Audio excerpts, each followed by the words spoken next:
বহুল কাঙ্ক্ষিত ডাকসু নির্বাচন হতে যাচ্ছে ৯ সেপ্টেম্বর, অর্থাৎ রাত পোহালেই নির্বাচন শুরু হবে। নির্বাচনের ভোট কেন্দ্রগুলো আমরা ঘুরে দেখেছি। আমরা আজকে একটি ভোট কেন্দ্রের প্রক্রিয়া কিভাবে ভোট দিতে আসবে সেটি আমরা দেখাবো। আমরা যে জায়গাটি দাঁড়িয়ে আছি টিএসসি সবচেয়ে বড় যে ভোট কেন্দ্র সেটিতে।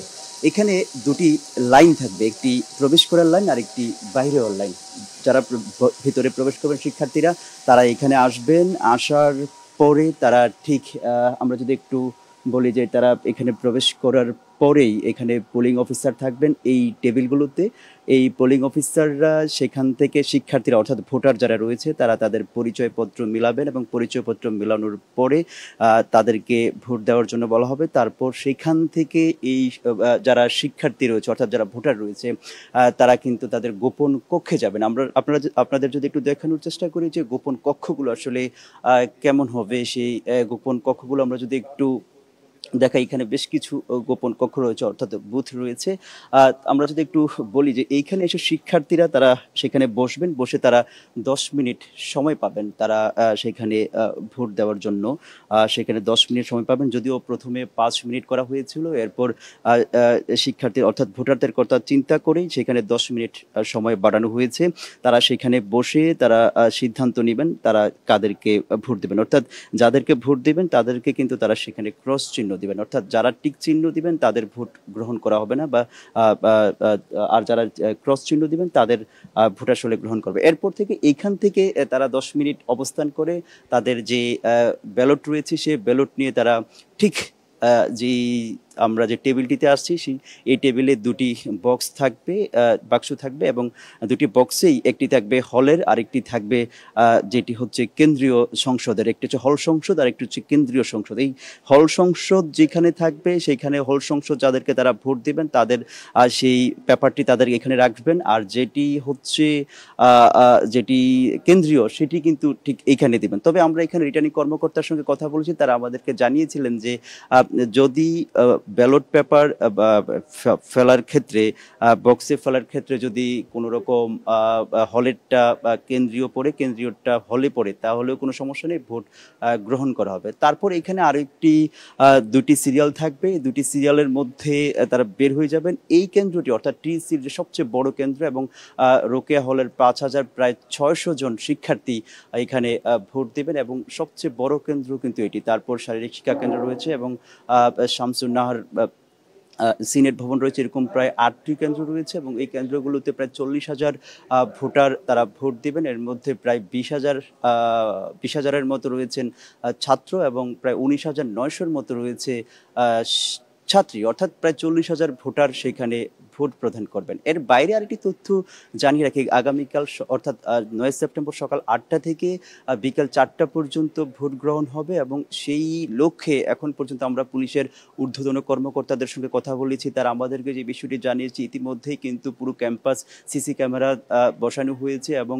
অন্যান্য সাংবাদিক এবং শিক্ষার্থী ছাড়া যাতে করে কোনো বহিরাগত কেউ ক্যাম্পাসে প্রবেশ না করে সেজন্য কিন্তু ব্যবস্থা নেওয়া হয়েছে। এছাড়া প্রতিটা জায়গায় আমরা যদি একটু দেখানোর চেষ্টা করি, এই কেন্দ্রের বাইরেও কিন্তু সিসিটিভি লাগানো হয়েছে।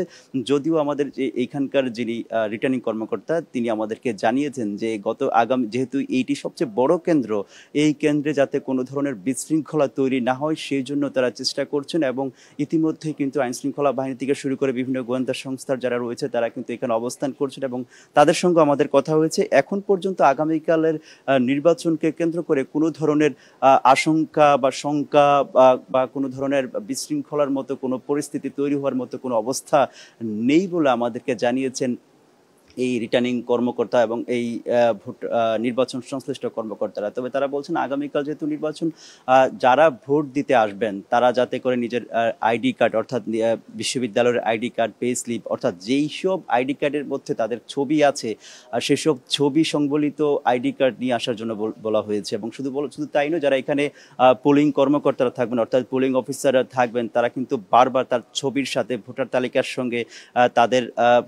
তাদের যে তালিকা তালিকা মেলানোর চেষ্টা করবেন। এবং তারা বলছেন যে যেসব শিক্ষার্থীরা ভোট দিতে আসবেন, আমি আবারও বলছি, যেসব শিক্ষার্থীরা ভোট দিতে এখানে আসবেন তারা যাতে যে আইডি কার্ড নিয়ে আসবেন সেই আইডি কার্ডে অবশ্যই ছবি থাকতে হবে, বা যে কোনো ধরনের বা বিশ্ববিদ্যালয় হলের আইডি কার্ড, যেই আইডি কার্ডই থাকুক না কেন সবগুলোতে ছবি থাকতে হবে। এবং ছবি আসার পরে পোলিং অফিসার এখানে বসা থাকবেন এবং পোলিং অফিসারের কাছে এসে সিরিয়াল ধরে তার পরিচয়পত্র দিবেন এবং পোলিং অফিসার তাকে যাচাই করবেন এবং নানান সময় তাকে প্রশ্ন করতে পারেন বিভিন্ন বিষয় নিয়ে, কোন হলে থাকেন, কোন ডিপার্টমেন্ট, সেই বিষয়গুলো প্রশ্ন করা হতে পারে। এবং তারপর যদি পোলিং অফিসার তাকে সম্মতি দেন, তারপরেই, আমি আবার একটু বলছি, তারপরে সেই সিরিয়াল ধরে সে এই বুথে যাবেন। এবং এই বুথটি কিন্তু পুরোটি খুবই গোপনীয়তার সাথে রাখা হয়েছে। আপনারা দেখতেই পাচ্ছেন পুরো জায়গাটি কিন্তু ছোট ছোট বুথ, সেখানে একটি চেয়ার একটি টেবিল রয়েছে এবং এই চেয়ার টেবিলের ভিতরে প্রবেশ করেই যারা শিক্ষার্থী রয়েছেন বা ভোটার রয়েছেন তারা সেখানে প্রায় 10 মিনিট সময় পাবেন এবং 10 মিনিট সময়ের মধ্যেই তাকে সেটি কাদেরকে আসলে ভোট দেবেন এবং সেই ভোটার যে জায়গাটিতে ভোট দেবেন সেখানে ক্রস চিহ্ন দিতে হবে এবং ক্রস চিহ্ন দিলেই ভোটটি আসলে নিশ্চিত হবে এবং সেটি গ্রহণ করা হবে। অর্থাৎ যদি কেউ টিক চিহ্ন দেন সেই ক্ষেত্রে আসলে ভোটটি গ্রহণ করা হবে না বলে আমাদেরকে রিটার্নিং কর্মকর্তা জানিয়েছে। ঠিক এই জায়গা থেকে ভোট দিয়ে, আমি আবার একটু বলছি শিক্ষার্থীদের জানার জন্য, যে ঠিক এই জায়গা থেকে ভোট দিয়ে এসে একজন শিক্ষার্থী অর্থাৎ ভোটার ঠিক এইখানে আসবেন। আসার পর এখানে দুটি বক্স থাকবে ভোট আসলে এখানে ফেলার জন্য। এই দুটি বক্সের মধ্যেই একটি বক্স থাকবে হল সংসদ, অর্থাৎ যারা হলের যারা জিএস যাদেরকে ভোট দিবেন বা হলের যে প্রার্থী রয়েছেন যাদেরকে ভোট দিবেন, এখানে হবে কেন্দ্রীয়, অর্থাৎ যারা কেন্দ্রীয় প্রার্থী রয়েছেন তাদেরকে এখানে ভোট দিতে পারবেন। অর্থাৎ দুটি বক্সে আসলে ভোট দিতে পারবেন। যদি কেউ ভুলে একটি ভোটার যে লিস্ট অন্য বক্সে চলে যায় তাহলেও কোনো সমস্যা নেই, সেটি কাউন্ট করা হবে। তবে সব মিলিয়ে যদি বলতে চাই, এখন বিশ্ববিদ্যালয়ের পরিস্থিতি খুবই স্বাভাবিক রয়েছে এবং প্রচার প্রচারণা যেহেতু গতকালকে শেষ হয়েছে, আজকে আর কোনো প্রচার প্রচারণা আমরা দেখতে পাচ্ছি না। তাছাড়া আমরা আইনশৃঙ্খলা বাহিনীদের অবস্থান আমরা দেখতে পেয়েছি এবং রিটার্নিং কর্মকর্তারা বিশ্ববিদ্যালয় সংশ্লিষ্ট নির্বাচন সংশ্লিষ্ট যারা রয়েছেন তারা কেন্দ্রগুলোকে পরিদর্শন করছেন এবং সবশেষ খবর তারা আসলে কোনো ধরনের যাতে বিশৃঙ্খলা তৈরি না হয় সেই বিষয়টি খেয়াল রাখার জন্য সবশেষ তারা তদারকি করছেন। এই ছিল ডাকসু নির্বাচনের সবশেষ আমার কাছে।